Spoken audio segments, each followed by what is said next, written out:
center off the nose of the big C-17 Globemaster, the big cargo, great cargo plane with a 0007 on the nose.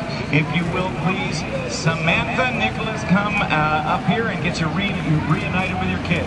Well, look right here, ladies and gentlemen, rolling.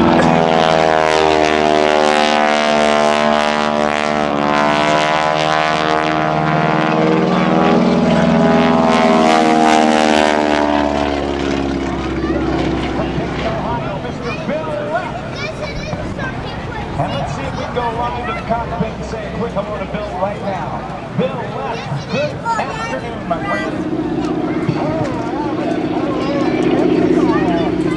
Hey, a lot of SNJ T6 Texans used to be here in Pensacola.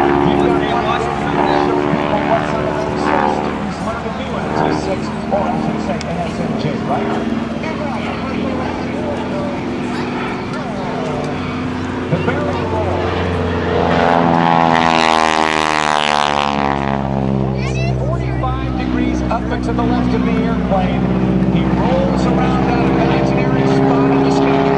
Starting at the same altitude and using the elevators, ailerons, rudder, and throttle to do it.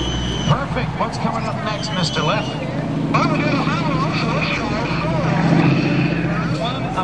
Again, depending on whose history book you read, 15,000 to 22,000 North American Texans. The Navy called it the SNJ, the Advanced Trainer.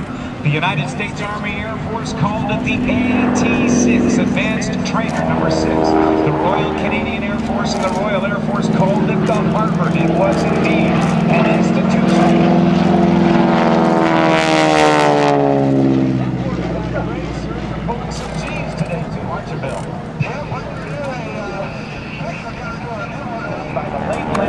When he was doing aerobatic mission at the Miami Air Races 74 years ago. He was too low at the top of the loop to successfully complete it. So rather than make his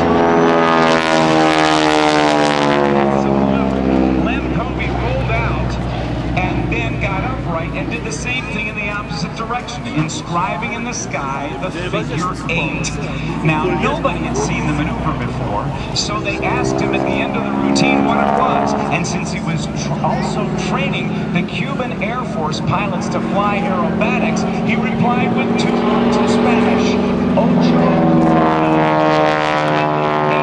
And the name stuck.